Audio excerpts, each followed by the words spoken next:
नमस्ते दोस्तों, स्वागत है रचना रियल किचन में। आज मैं लेकर आई हूँ बहुत ही आसान और टेस्टी मटर का पराठा, जो खाने में बहुत ही बढ़िया लगता है। बहुत ही क्रंची है, आप देख सकते हैं। बहुत ही एकदम कुरकुरा और बहुत ही कई परतों वाला ये पराठा बनकर तैयार होता है।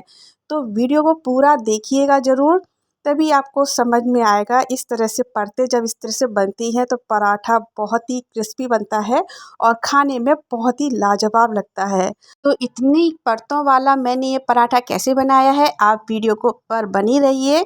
और चलिए ये पराठा टेस्टी सा बनाना शुरू करते हैं। तो इसे बनाने के लिए मैंने 1 कप हरी मटर के ये दाने लिए हैं और अच्छे से इनको मैंने धो लिया है। अब मटर को मिक्सर जार में डालेंगे और इसको हम पीसकर एक स्मूथ सा पेस्ट बनाकर तैयार करेंगे। तो यहाँ पर मैंने इसमें चटपटे फ्लेवर के लिए 2 हरी मिर्च डाली हैं इस तरह से तोड़कर। अब हम इसमें चुटकी भर हींग डालेंगे। हींग से इसका जो टेस्ट है बहुत ही बढ़िया आता है। आधी चम्मच हमने इसमें जीरा डाला है और यहाँ पर मैंने ये कुछ धनिया के पत्ते भी डाले हैं। धनिया की पत्ती से भी इसका टेस्ट बहुत ही अच्छा आता है, तो आप ज़रूर से डालिएगा। और इसको हम थोड़ा सा 1-2 चम्मच हमने इसमें पानी डाल दिया है थोड़ा सा, और इसका हमने बिल्कुल स्मूथ सा पेस्ट बना लिया है। तो आप देख सकते हैं बिल्कुल भी इसमें दाने वगैरह नहीं रहने चाहिए। बस इस बात का ध्यान रखना है, जब भी आप मटर को पीसें तो एकदम स्मूथ सा पेस्ट बना लें। और यहाँ पर मैंने आधी कटोरी मैदा को लिया है और आधी कटोरी हमने आटा को लिया है। और यहाँ पर हमने स्वाद अनुसार इसमें नमक डाला है और जो पेस्ट बनाकर तैयार किया था मटर का, वो हमने इसमें डाला है। तो मैदा तो नुकसान करती है, लेकिन कभी कभी ये पराठा बनाए तो बहुत ही अच्छा लगता है। कभी कभी तो हम खा ही सकते हैं। तो इस तरह से जब भी मन करे आपका, तो इस तरह से बना कर देखिए।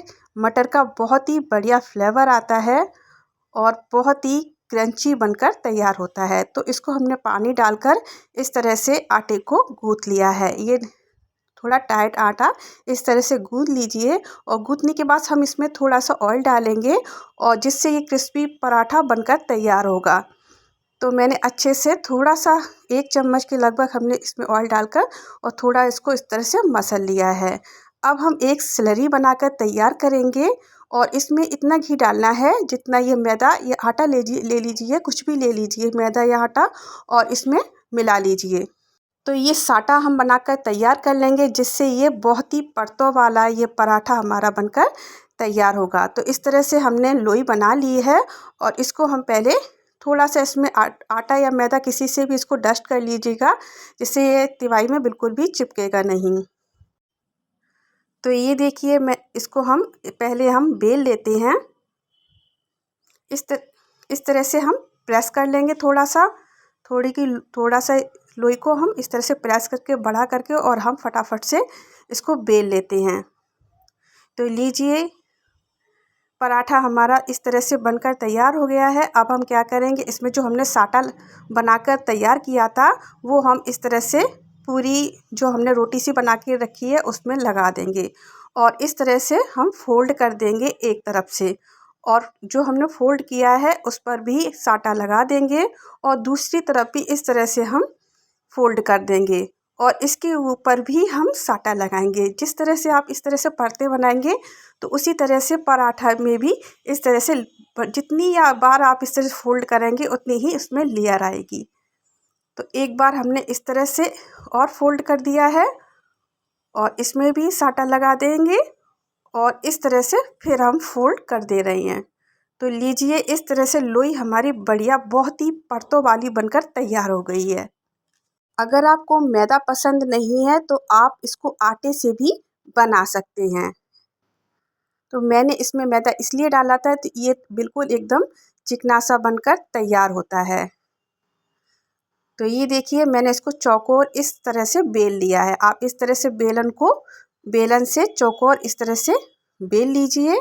तो पराठा बेलकर तैयार हो गया। इधर हमने तवे पर इस तरह से डाल देंगे। तो एक तरफ से पराठा अच्छे से सिक गया है, तो इसको पलट देंगे, और आप इसमें ऑयल या घी किसी से भी आप सेक लीजिए। तो यहाँ पर मैं घी ले रही हूँ, और इस तरह से सभी तरफ पराठे में लगा देंगे, और दोनों ओर पराठे में घी लगा देते हैं। फ्रेंड्स, अगर आप इस तरह से पराठा बनाएंगी, जिसको बनाना आता है भरकर वो तो बना लेते हैं, लेकिन किसी किसी को क्या है भरने में इसको परेशानी आती है, तो इस तरह से बना सकती हैं। पराठा बहुत ही टेस्टी लगता है। और कोई कोई कुछ लोग मटर या बच्चे मटर नहीं खाते हैं, तो आप इनको इस तरह से खिला भी सकती हैं। बिल्कुल भी पता नहीं चलेगा कि आपने इसे किस चीज़ से बनाया है। और टेस्टी बहुत ही है। और आपको मटर भी खिलानी है तो आप इस तरह से खिला सकते हैं। बिल्कुल भी खाने वाले को अंदाज़ा ही नहीं लगता है ये पराठा आपने किससे बनाया है। तो ये और खाने में बहुत टेस्टी तो है ही। तो पराठा हम इस तरह से दोनों ओर घी लगाकर अच्छे से हम इसको इस तरह से प्रेस करके दोनों ओर सेक लेते हैं। इसको हम ज़्यादा एकदम काला नहीं करेंगे, बस थोड़ा थोड़ा इसमें लाल लाल से चिटके से आ जाएं, बस इतना ही हम इसको सेकेंगे। तो आप देख सकते हैं इसकी परतें किस तरह से खुल रही हैं। और जब ये पराठा आप खाएंगे तो बहुत ही टेस्टी तो लगेगा ही। एक बार बनाकर ज़रूर देखिएगा। और फ्रेंड्स, अगर ये मेरी रेसिपी आपको थोड़ी सी भी अच्छी लगे तो एक लाइक ज़रूर से कर दीजिएगा। और कमेंट में ज़रूर बताइए आपको ये रेसिपी कैसी लगी है। तो लीजिए, पराठा हमारा एकदम बढ़िया और क्रिस्पी बनकर तैयार हो गया है। आप इसे चाय के साथ खाएं, किसी के भी साथ खाएं, बहुत ही अच्छा लगता है। और आप इसकी लेयर को देखिए कितनी बढ़िया से अपने आप ही खुल रही हैं।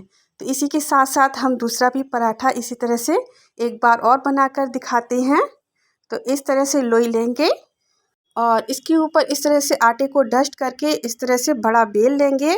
और दोनों तरफ इस तरह से पहले इसमें साटा लगाएंगे, पूरी इस तरह से रोटी सी बनाएंगे पहले, और साटा लगा के इस तरह से फोल्ड कर देंगे। उसके ऊपर भी साटा लगाएंगे, फिर फोल्ड करेंगे और साटा लगा के दोनों ओर से इस तरह से फोल्ड करके और फटाफट से हम थोड़ा सा आटे को डस्ट करके और इस तरह से चौकोर बेल लेंगे।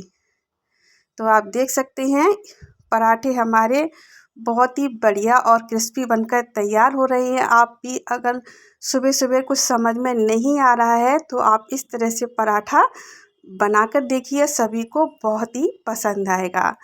तो पराठा हमारा ये भी सीख गया है, तो इसमें भी हम थोड़ा सा घी लगाकर और दोनों ओर क्रिस्पी होने तक सेक लेते हैं। तो ये देखिए कितने बढ़िया से ये पराठा फूल रहा है तवे पर। पराठे को जब किसी को भी सर्व करेंगी तो आपकी तारीफ करते हुए नहीं थकेंगे। एक बार इसको ट्राई ज़रूर से कीजिएगा। और बहुत ही बढ़िया से हमारा पराठा बनकर तैयार हो गया है। तो आप इसे घी या तेल के साथ सेकिए, बहुत ही कमाल की इसमें खुशबू भी आ रही है। और खाने जब आप खाएंगे तो हमने इसमें हींग जीरा डाला है, बहुत ही बढ़िया इसकी खुशबू आती है। और आप इसे अचार या दही के साथ खाएं, इसका स्वाद सच मानिए 2 गुना हो जाएगा। तो बहुत ही टेस्टी पराठा है, इसे एक बार ज़रूर बनाइए। और अगर आपको लंच बॉक्स में बच्चों को रखना है तो आप ज़रूर से ये रख सकते हैं, उनको भी खाने में बहुत ही बढ़िया लगेगा। तो एक बार इसको ज़रूर बनाइए। जब भी आपको कुछ समझ में नहीं आ रहा है तो आप इस तरह से पराठे बनाइए, बच्चों को भी खिलाइए, उनके लंच बॉक्स में भी रखिए, पूरा टिफ़िन ही खाली हो जाएगा। ये पराठा आप जब भी ताज़ा ताज़ा खाएंगे तो बहुत ही क्रिस्पी लगेगा और ऊपर से क्रिस्पी। और जब आप इस तरह से थोड़ा इसको बंद करेंगे मुट्ठी में तो बहुत ही मुलायम भी लगता है खाने में। तो आप इस देखिए, आप इसमें परतें देखिए कितनी बढ़िया से बनकर तैयार हुई हैं। दूसरा वाला भी पराठा इस तरह से तोड़कर दिखाती हूँ। आप इनकी अंदर की लेयर को देखिए कितनी बढ़िया से परतें इसकी खुली हैं। बहुत ही कितना बढ़िया ये देखने में लग रहा है और खाने में भी बहुत ही लाजवाब है। तो फ्रेंड, बनाइए, खाइए और खिलाइए। मिलेंगे नेक्स्ट रेसिपी के साथ, तब तक के लिए बाय बाय, टेक केयर।